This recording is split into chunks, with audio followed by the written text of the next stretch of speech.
Bom dia a todos os ouvintes, né?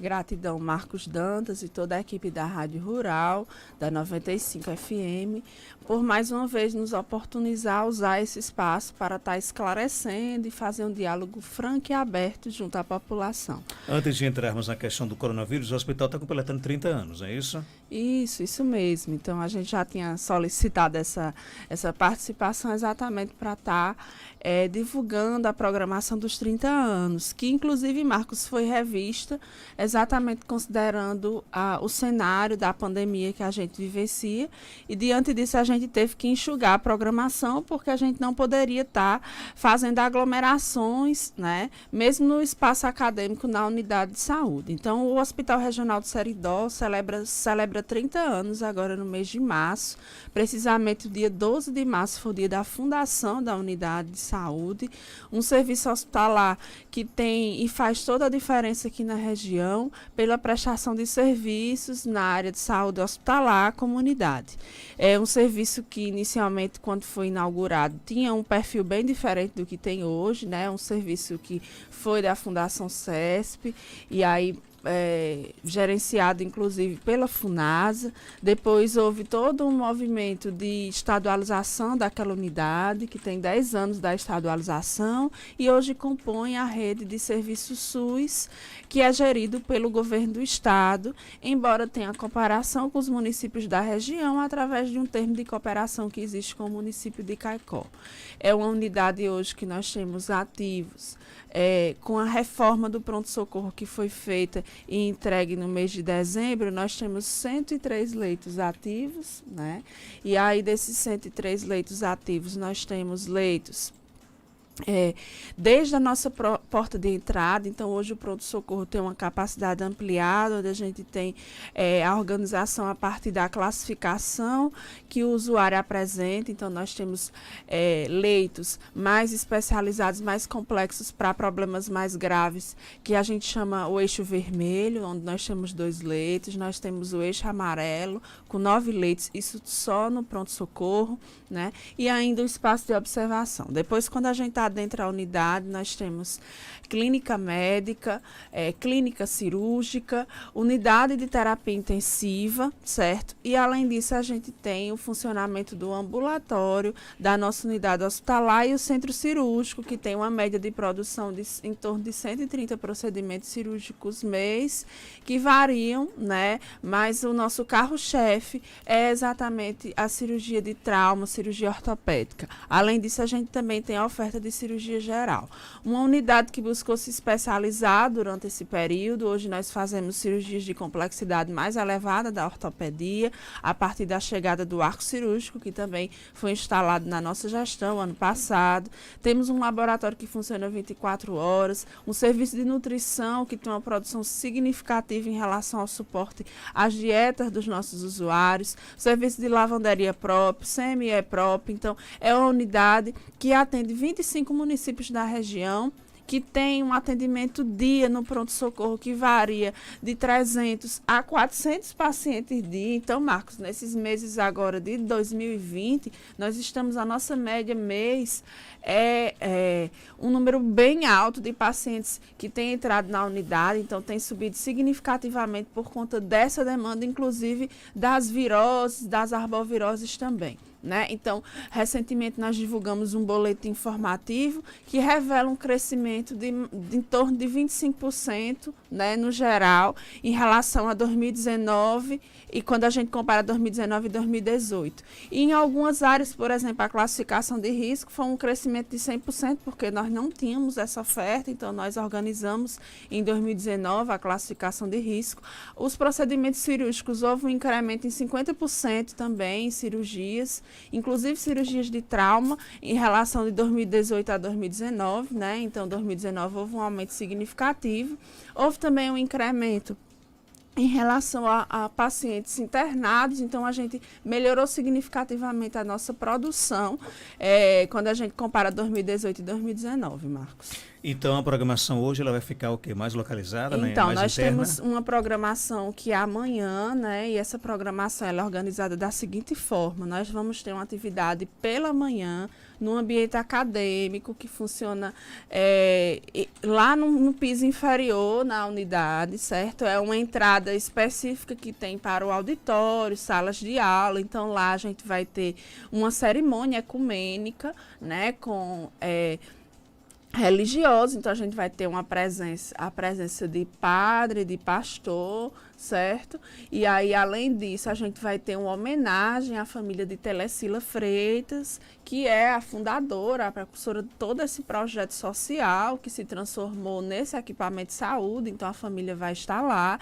E aí depois nós teremos uma homenagem também aos ex-diretores, com a fixação de um painel em homenagem aos 30 anos do Hospital Regional do Seridó, tá? E depois uma homenagem aos funcionários que participaram de todo o processo de fundação e ainda estão em atividade. Tá? Então, com isso a gente encerra, né? A gente vai ofertar um café da manhã coletivo e a gente encerra as atividades. Estava previsto um momento também com a palestra, com participação das instituições de ensino, que hoje são parceiras. Então, o perfil novo da unidade é fruto das nossas instituições. Eu sou professora da UERN, Pâmera da UFRN. Hoje a gestão é uma gestão alinhada com a universidade, mas diante dessa questão dos aglomerados, a gente suspendeu essa atividade. Eu queria também só reforçar que a gente recebeu um equipamento de ultrassonografia que já está sendo instalado na nossa unidade. Foi uma doação da UFRN, né, que fez uma aquisição para a unidade. Isso é um avanço, Marcos, porque o paciente não vai precisar sair da unidade para isso. E em relação ao tomógrafo também, nós já temos novidade, a empresa já fez todo o estudo acerca dos ajustes, deve iniciar nos próximos dias já, e a CIMES também nos deu um prazo, né, que é um prazo bem breve. Então, a gente acredita que o mês que vem a gente já vai ter esse equipamento em funcionamento na nossa unidade. Antes de entrarmos no assunto do momento, que é o coronavírus, com relação, por exemplo, à reforma do hospital, ela está em que etapa? Já tivemos concluída a entrada, a porta de entrada, no caso a urgência e emergência, não é isso? Isso. O que é que está faltando? A UTI já foi também concluída, a nova UTI, Sim. O que é que está faltando agora? Então, o centro de imagem vai ser entregue agora, né? A gente espera que seja até o próximo mês, já com o tomógrafo, o ultrassom já na unidade, né, que deve funcionar inclusive antes. A sala já está toda pronta e a UFRN deve estar instalando até sexta-feira, talvez até hoje já, o equipamento de ultrassom na unidade. Nós conseguimos recursos de emenda parlamentar para a reforma da lavanderia e do laboratório. Está em fase do projeto complementar ser licitado para que, de fato, a obra possa ser iniciada. Da mesma forma, a reforma da clínica médica e clínica cirúrgica, que também foram recursos de emenda parlamentar, tá? E, além disso, houve uma articulação de Vivaldo Costa com Fábio Farias para a reforma do centro cirúrgico, né? Que aí houve um envio do recurso num bloco diferenciado, mas que já está sendo resolvido por parte da CESAP, a reposição disso, para que o recurso possa ser utilizado para a execução do projeto do centro cirúrgico, que o projeto, inclusive, já está feito. E o raio-x? Ele já Não, o raio-x é uma emenda parlamentar que já está sendo licitado, certo? A aquisição de um raio-x novo para a nossa unidade. Tem previsão quando é que vai chegar? Está em fase já de andamento essa licitação. Como no serviço público, às vezes, tem alguns movimentos em licitação de empresa que contesta, de fracasso, então a gente não tem como previsar, porque, na verdade, isso está em andamento. Mas a gente vai atualizando a população sobre isso. Ok, diretora, nos últimos dias aqui em Caicó, tem circulado muitas informações, a grande maioria delas não condiz com a realidade, com relação a essa questão dos casos suspeitos. A gente sempre tem a preocupação de ligar para você, independente da hora da hora, e você sempre nos atende com uma resposta negativa, até então negativa. Só que ontem à tarde, né, o Hospital Regional do Seridó emitiu um comunicado confirmando os 2 primeiros casos suspeitos de coronavírus aqui na cidade de Caicó. Para quem lida com a saúde, você já esperava que isso acontecesse? Pegou também o hospital de surpresa? Qual a sua avaliação com relação a isso? Então, na verdade, a gente vive hoje no cenário nacional, no cenário mundial, uma pandemia declarada pela Organização Mundial de Saúde, diante, né, do cenário mundial, onde já se tem mais de 100 mil casos confirmados, com um número significativo de óbitos, né? E no Brasil, o coronavírus chegou.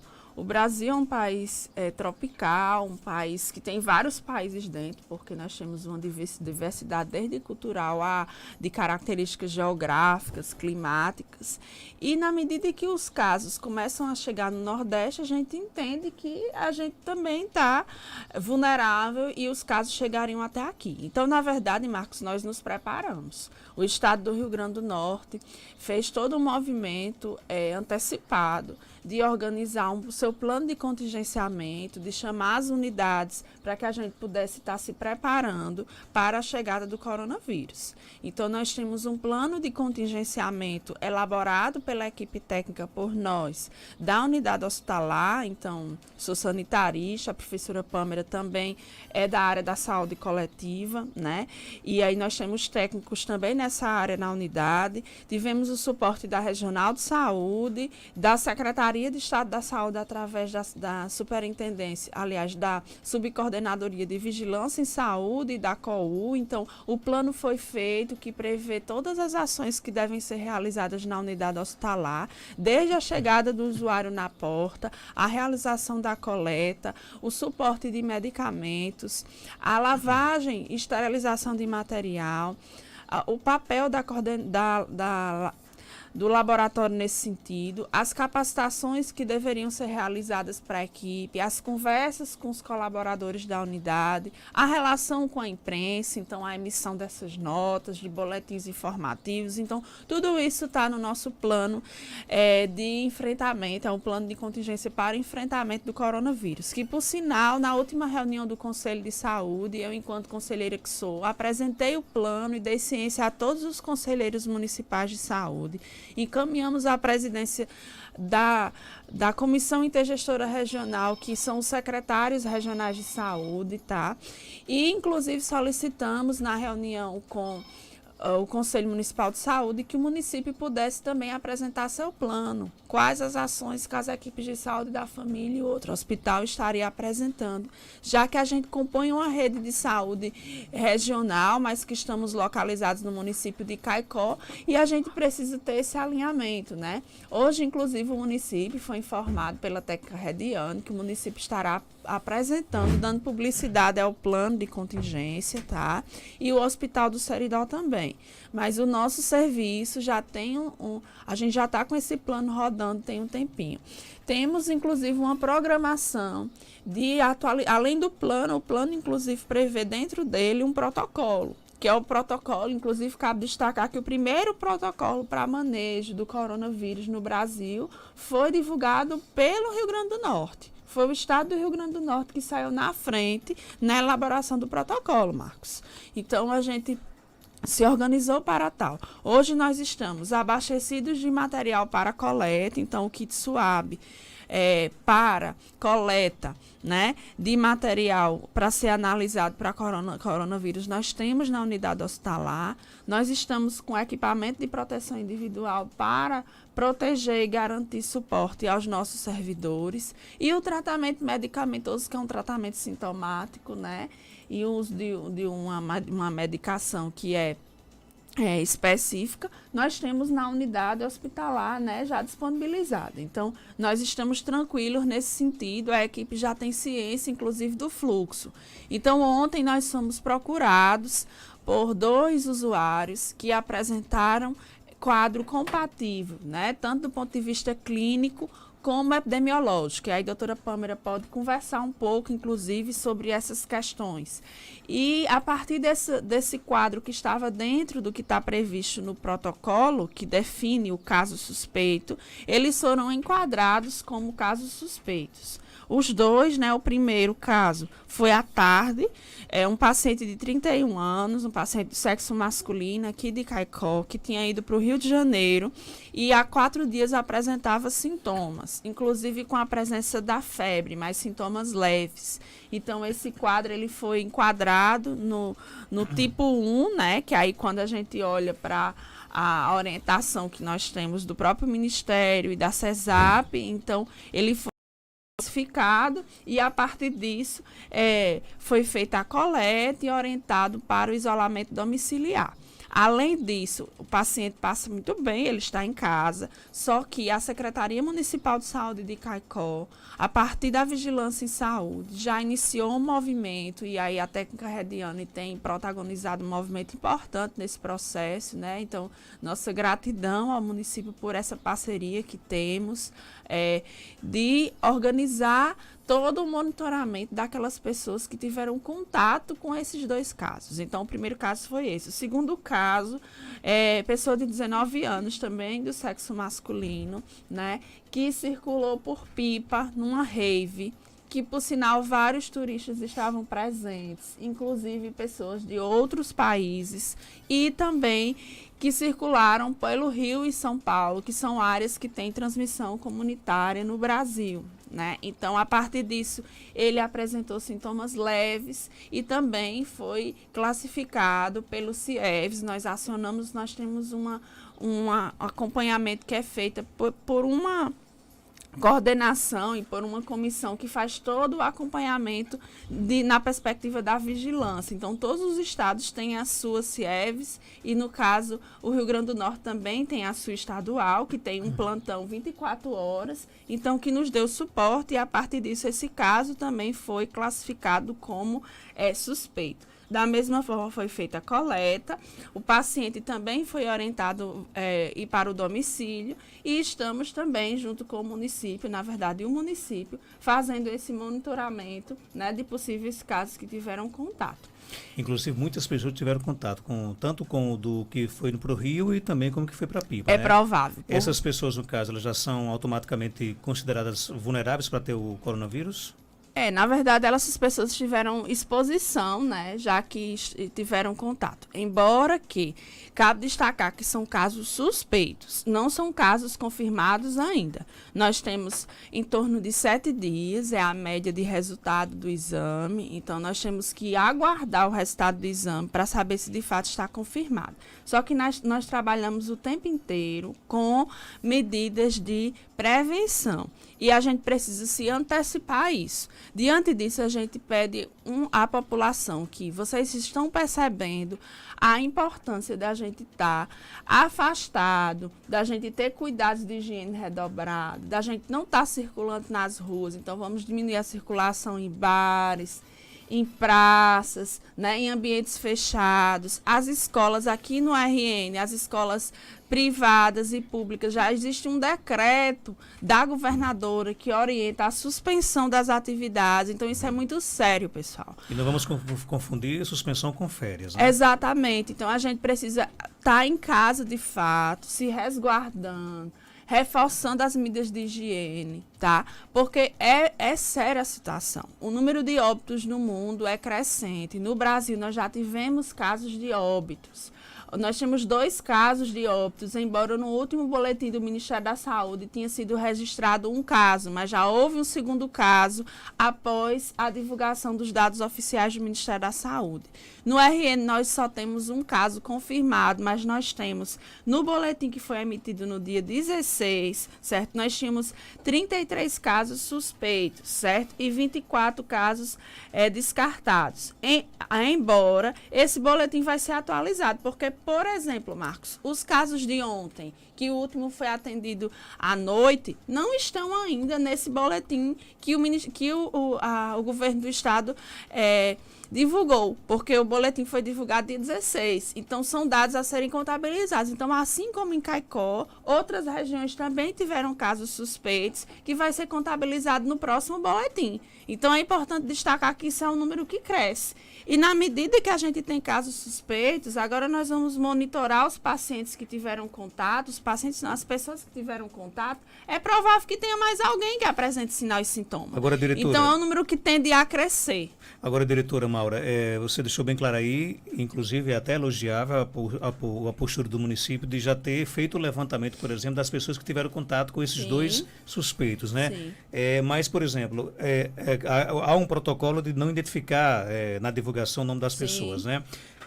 Como é que o município chegou até essas pessoas que tiveram contato? Eles próprios que disseram? Por exemplo, como é que o município chegou? Você me contou agora aqui fora do ar de que o do Rio de Janeiro teve contato com pessoas de outros municípios aqui no Seridó. Sim. Como é que se chega a essas pessoas que tiveram contato? Então, na verdade, os casos suspeitos, eles precisam ter uma postura colaborativa e eles estão tendo. São pessoas esclarecidas que estão tendo postura colaborativa nesse sentido. Então, esse levantamento é feito a partir do discurso e da fala, né, do sujeito que é enquadrado como um caso suspeito. Então, o município tem feito esse movimento. Hoje vão também divulgar o plano do município e a gente alinhou, Marcos, que é impossível a gente ter apenas a unidade, o Hospital Regional do Seridó, como referência, inclusive, para a coleta. Então, o município vai estruturar a unidade do centro para fazer coleta, e aí a combinação é que a gente possa atender os casos moderados, né, onde o paciente apresenta já um desconforto respiratório, e eles atenderem, realmente o município atender aquelas situações leves, né, para a coleta, e a coleta ser feita lá na unidade do centro, tá?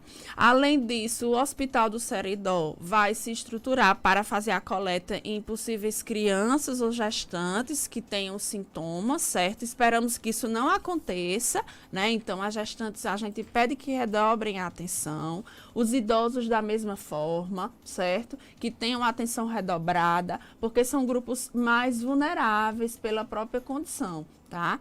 Então, são questões que a gente está alinhando. Além disso, como eu falei, a gente está com a agenda de capacitações. Ontem nós tivemos uma capacitação voltada para a identificação de casos, o manejo e a coleta de material, que foi feita lá na nossa unidade hospitalar. Nós temos outros 2 turnos, né, de capacitações que acontecerão. Nós disponibilizamos vagas, inclusive, para o Hospital do Seridó e para o município, inclusive para essa unidade de saúde, já encaminhar os profissionais que vão ficar responsáveis pela coleta, né, e por esse manejo, para que a gente possa fazer isso em sintonia, Estado e município.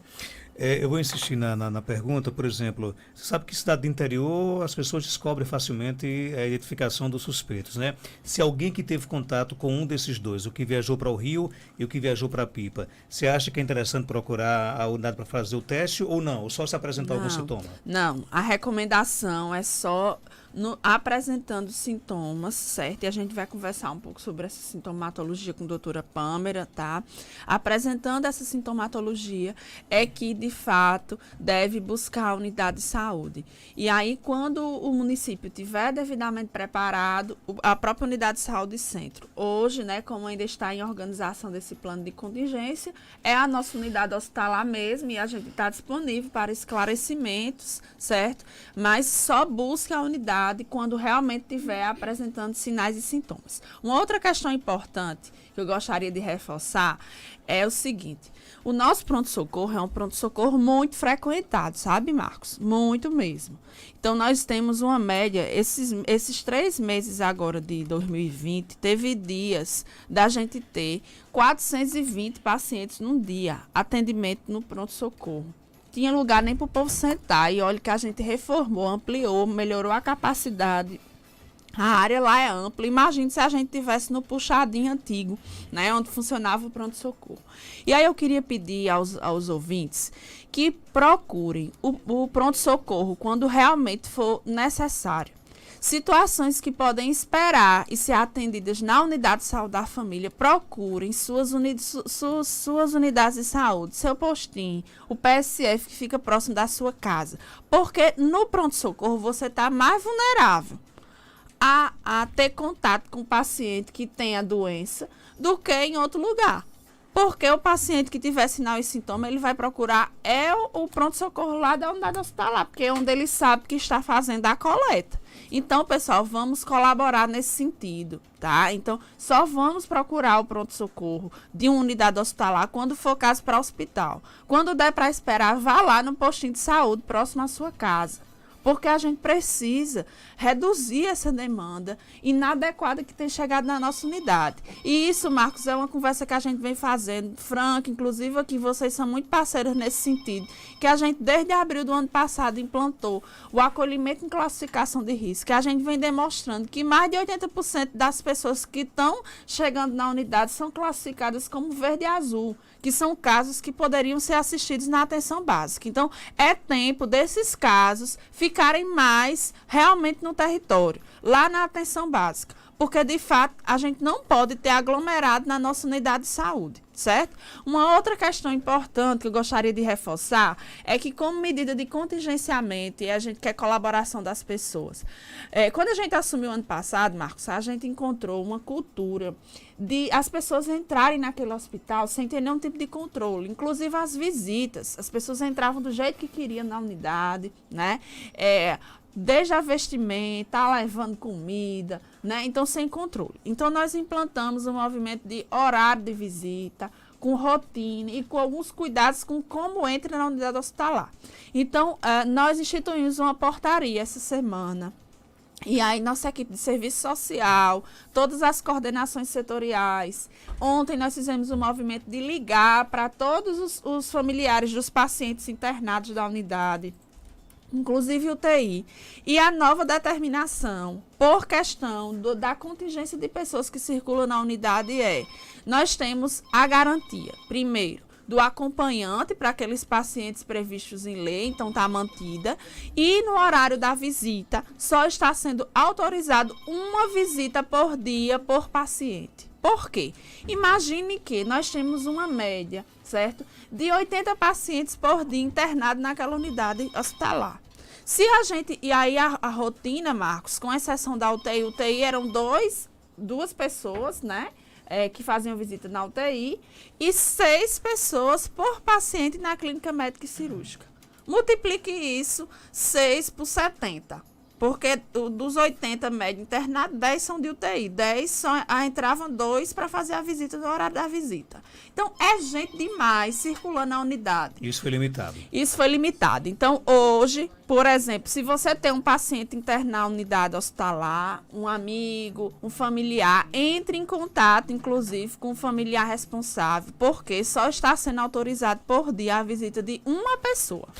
Só um entra por paciente, tanto para fazer a visita na UTI, como para fazer visita em pacientes de leitos clínicos e cirúrgicos. Isso é uma medida necessária para reduzir a circulação de pessoas, inclusive com sintomas respiratórios, e também para que esses visitantes não possam ser expostos. Antes de passar aqui para a doutora Pâmela, o ouvinte questiona, e até com razão, como procurar as UBSs se algumas delas não têm médico, por exemplo? Esse atendimento fica prejudicado? Então, o município está buscando resolver essas questões, porque, de fato, é necessário que se tenha médico disponível na atenção básica, porque se tudo a gente procura o pronto-socorro, a gente sobrecarrega o pronto-socorro e a gente expõe inclusive os pacientes desnecessariamente, porque esses são casos que poderiam estar em contato com a atenção básica. Imagina, hoje nós somos uma unidade que está recebendo casos suspeitos. Embora quando o suspeito chega lá, já é colocada a máscara, tem uma sala específica que ele fica aguardando para coletar, ele não fica em contato com os outros enquanto aguarda a coleta, mas mesmo assim é uma exposição que os pacientes que estão lá no aguardo têm, muitas vezes de uma situação que poderia ser resolvida lá no postinho perto de casa. Mas aí qual a orientação? Por exemplo, o ITANS está sem médico, a UBS do ITANS. Nesse caso, se alguém procurar o ITANS lá, ele vai para o hospital. Para o hospital. Então, a gente não está negando atendimento a ninguém. Nós temos a classificação de risco, mas a classificação não é uma triagem. Nenhum paciente que passa pela classificação, Marcos, é dito assim, volte para casa. De jeito nenhum. Ao contrário, eles são acolhidos. Só que pela classificação, o tempo vai ser de acordo com a gravidade. Então, vermelho vai direto para o vermelho.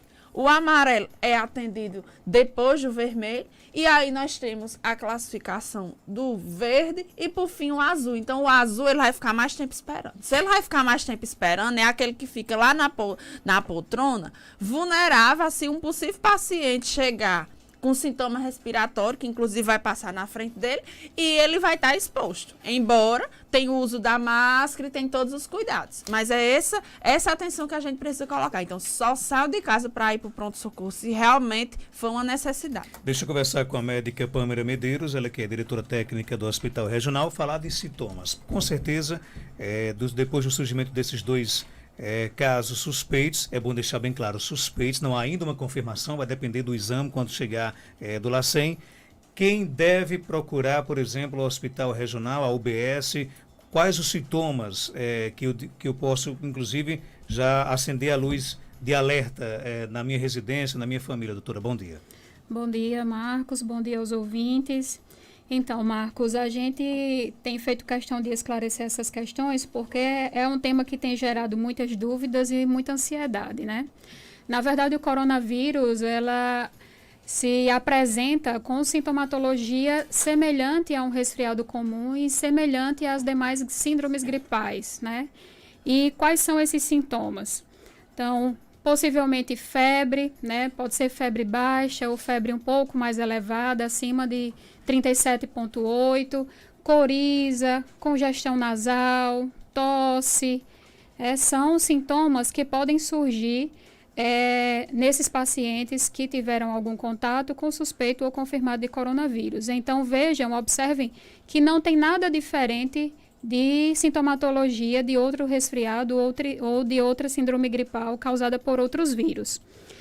Um ponto importante nesse aspecto, Marcos, é que para a definição de caso suspeito, a gente leva em consideração não só esses critérios clínicos, né, que são os sinais e os sintomas, mas também critérios epidemiológicos. Então, isso precisa ficar muito claro para a população. Então, não basta ter sintomatologia de gripe, né, como esses que eu coloquei, para que você procure o serviço de saúde pensando na possibilidade de estar com o coronavírus. É necessário, até o momento, que você se enquadre também em critérios epidemiológicos muito claros, né? Então, além desses sintomas, a gente tem outras duas especificações sobre critérios epidemiológicos. O primeiro deles é você ter viajado para qualquer outra parte, né, do mundo, do Brasil mesmo, que tenha casos já de coronavírus nos últimos 14 dias. Então, esse é um dos critérios epidemiológicos. E o outro, né, que aí é a nossa preocupação com relação a esses casos que chegaram no regional, que é o contato próximo com pacientes que sejam suspeitos ou já confirmados para o coronavírus. Então, é necessário que aquela pessoa que tem sintomatologia também atenda a essas duas especificações, a esses dois critérios, né, para que a gente caracterize, como determina o Ministério da Saúde até o momento, como caso suspeito, né? E um grande ponto que aí vale a pena destacar com relação a procurar a unidade básica ou procurar o hospital. Quando essa sintomatologia fica de moderada a grave, que eu preciso procurar o hospital. Isso é necessário que fique claro também. Então, quando a gente diz sintomas leves, são esses sintomas de dor no corpo, de tosse, espirros, congestão nasal, que você não tem nenhum sinal de alarme, né? Nenhum sinal que leve a crer que pode estar em um processo de agravamento ou já em gravidade. Então, quando surgir piora desses sintomas, por exemplo, uma febre mais alta, né, acima de 39, ou uma febre que deixou de aparecer e no quarto, quinto dia ela voltou a aparecer, ou principalmente o desconforto respiratório. Então, nesses casos, é necessário que o usuário procure o hospital, no caso da nossa região, ou uma unidade de pronto atendimento, se for em outra localidade que tenha. Mesmo que se confunda com a gripe, é bom procurar, né? Sim, Marcos, porque hoje a gente já tem no nosso país 2 localidades caracterizadas pelo Ministério da Saúde com transmissão comunitária, que é o Rio de Janeiro e São Paulo. Inclusive, um dos nossos casos foi caracterizado epidemiologicamente por isso, porque ele teve histórico de viagem para o Rio. E Brasília, que é o nosso terceiro local no Brasil, que já tem o maior número de casos, também provavelmente será enquadrado em uma localidade com transmissão comunitária. Inclusive, o paciente que faleceu no Brasil, ele não teve contato com ninguém. Não, foi? exatamente. Então, ele isso não aí tem... é uma transmissão comunitária. Perfeito. Ele não teve histórico de viagem, então espera-se, e nem teve contato com suspeitos e confirmados especificamente, como eu falei. Mas como ele é de uma região que já tem transmissão comunitária, teve os sintomas, foi testado, confirmado e, infelizmente, evoluiu para o óbito. A doutora Maura já falou sobre isso aqui, mas eu vi, inclusive, hoje um relato de uma médica na internet, onde ela dizia o seguinte: olha, o local mais seguro para que as pessoas possam ficar é a residência. Porque muitas pessoas acham que o local mais seguro é o hospital. E o hospital pode até você, inclusive, estar vulnerável também, não é isso? Isso. Por isso que a gente tem reforçado, Marcos, nessas medidas de contingenciamento, né? Suspensão das aulas, pedir para os idosos acima de 60 anos que fiquem em suas residências, que esse período ele não é de férias, porque o que é que tem se visto já em estados como Rio e São Paulo, que apertaram um pouco mais essas medidas de contingenciamento, que a população no fim de semana procurou as praias, procurou shoppings, procurou teatros, de forma muito mais exacerbada do que em outros momentos, quando na verdade a orientação é ficar em casa. Então, essa atitude em nada ajuda o processo de tentativa de diminuição dessa transmissão, que é muito alta desse vírus, né? A característica principal dele é a alta transmissibilidade. Então, a gente precisa ficar muito atento a isso, para que, como a professora Maura colocou, evitar ir a praças, evitar ir a festas, que inclusive já estão sendo suspensas, né, atendendo às determinações do Ministério da Saúde, aquelas que têm previsão de público de mais de 100 pessoas, e do próprio decreto estadual. Então, as pessoas precisam se conscientizar que ficar em casa nesse momento é a melhor saída e só procurar o serviço de saúde em casos muito específicos. Algumas localidades, inclusive, estão oferecendo atendimento domiciliar, atendimento via telefone ou WhatsApp, para que essas pessoas que acham que podem estar com corona nem precisem se deslocar até os serviços de saúde se forem sintomas leves, né? Não é o caso da nossa região, do nosso município, mas vale a pena destacar essas estratégias como medidas de contenção. Tem muitas perguntas aqui no nosso Facebook, no WhatsApp. Vamos tentar aqui atender aqui os nossos ouvintes. O vereador Andinho Duarte pergunta: não seria viável a contenção de visitas no hospital? Sim, Anderson. A previsão é que a gente chegue a esse ponto, entendendo que a gente não poderia suspender de forma brusca, já que no primeiro momento, quando a gente fez redução de 6 para 3 pacientes, nenhum decreto estadual ainda havia sido lançado nesse sentido. A partir do momento que o decreto foi lançado, né, no sentido do contingenciamento, ontem a gente já fez essas modificações para um visitante. E à medida que os casos forem aparecendo, inclusive isso pode acontecer essa semana, provavelmente as visitas serão suspensas. Outra pergunta: Marcos, estive aqui ontem com minha mãe no hospital regional, fiquei surpreso ao ver que na recepção da urgência e emergência não há nenhum critério para isolamento, triagem de pessoas que possam apresentar algum sintoma do Covid-19 ou até outra doença contagiosa. Tinham mais ou menos 10 pessoas para serem atendidas, algumas tossindo, outras espirrando e quase todas sem máscara. A ouvinte pergunta: não deveria haver na recepção do hospital, nesse período, um cuidado maior com pacientes que apresentam os sintomas acima citados para não aumentar o risco de contágio na recepção do hospital? Hoje nós trabalhamos com um controle desse processo, sim. Nós temos disponível na recepção do hospital máscara e álcool gel, e nós temos um atendimento diferenciado para esses casos. Inclusive foi um questionamento que chegou também nas nossas redes sociais. Hoje, o usuário que chega com essa possibilidade, né, pensando que pode estar com coronavírus, ele é primeiramente classificado, e já nessa classificação de risco, que é o que popularmente as pessoas conhecem como triagem, a enfermeira e o técnico de enfermagem já têm condições plenas de saber se esse caso é suspeito ou não. Então, a partir desse momento, todo o fluxo do paciente na unidade, ele é modificado. Inclusive, ele nem entra mais para os atendimentos nos consultórios médicos, ele vai para outra localidade do hospital. É justamente isso que eu ia perguntar, para que o ouvinte possa entender. Por exemplo, digamos que eu esteja, Deus queira que não, né, ninguém também, com sintomas do Covid-19. Eu entro no hospital, como é que é o procedimento? Quando o usuário chega ao hospital, ele vai ser acolhido na classificação de risco, né? E nesse ponto é importante frisar uma coisa. Lembremos que o pronto-socorro é uma porta aberta. Nós não temos controle de quem vai entrar e de quem vai procurar. Isso não é uma característica do hospital regional, é uma característica de todo o pronto-socorro, Brasil afora e mundialmente. Então, caso essa pessoa já tenha consciência de que pode estar com corona, ela precisa já procurar algum profissional e sinalizar que pode ter isso, para que imediatamente já seja ofertada uma máscara. E, se for possível, já ir de máscara para o hospital. Se ele acha realmente que pode ter o Covid-19, se puder já ir de máscara, seria excelente. Mas a primeira conduta é ser acolhido pelo profissional do acolhimento com classificação de risco, identificando o caso suspeito de acordo com esses critérios que eu comentei. Ele, se não estiver de máscara, já vai receber a máscara, o profissional de saúde já estará de máscara, porque essa é a recomendação do hospital, que todos que estejam lá já estejam com o EPI, né, com o equipamento de proteção.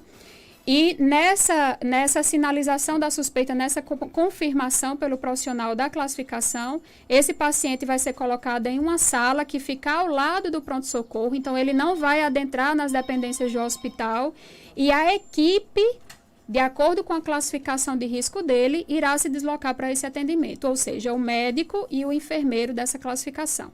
E lá nessa localidade que é isolada, ele fará todos os procedimentos, né, de consulta, possíveis tratamentos e principalmente a coleta. E em que situação, por exemplo, o paciente fica internado no hospital?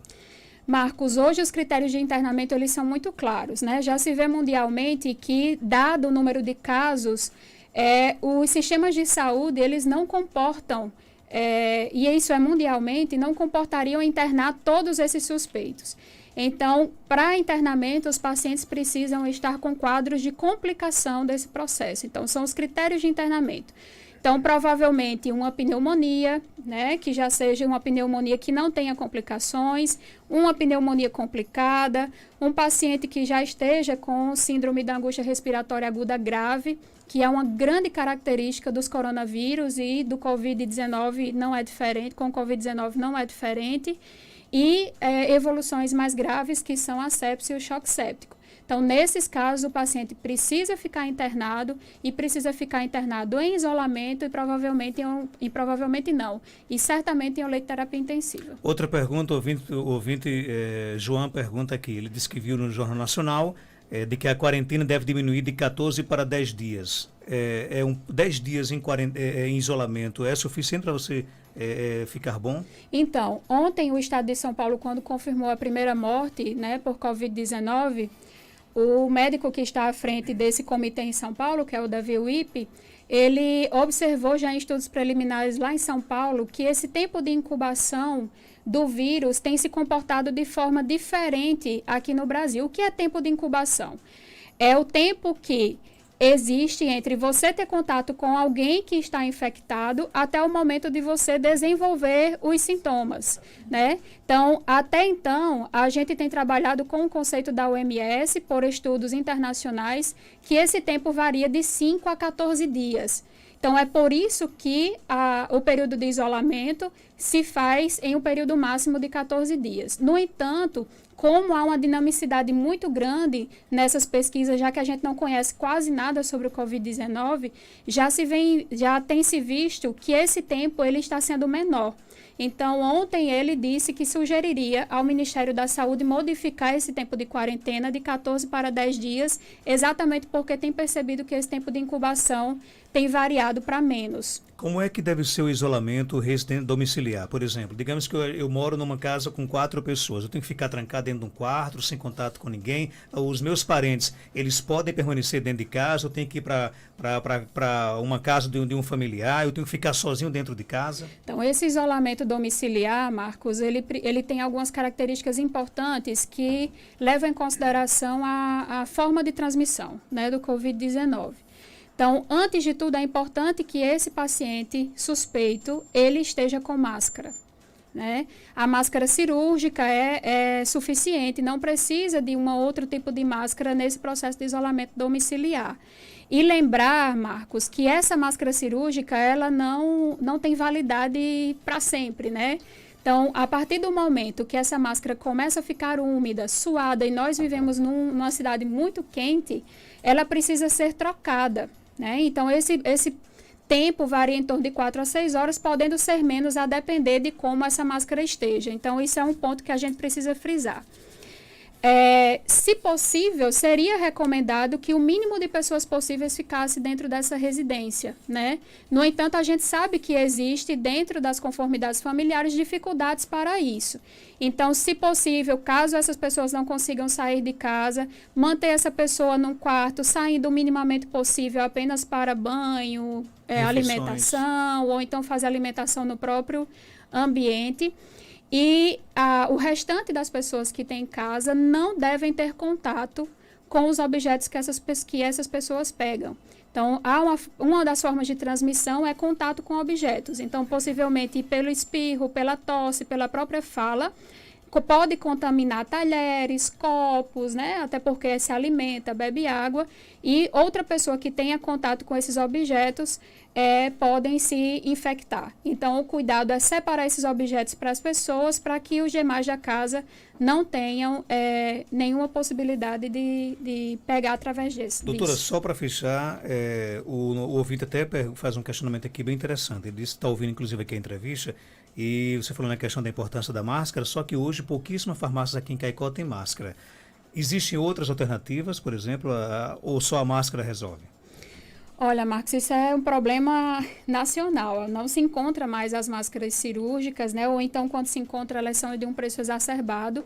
Da mesma forma, o álcool gel e até a própria N95, que é um outro tipo de máscara, um outro nível de proteção, elas também estão com dificuldades de serem encontradas, inclusive de serem compradas pelos serviços hospitalares, né? Então, a máscara cirúrgica, pessoal, é para ser utilizada por pacientes que tiverem sintomas. Pessoas assintomáticas não devem sair por aí com máscara cirúrgica. Isso é um ponto importante que precisa ser frisado, porque é exatamente pelo uso disseminado da máscara cirúrgica que nós temos falta nos serviços desses equipamentos de proteção.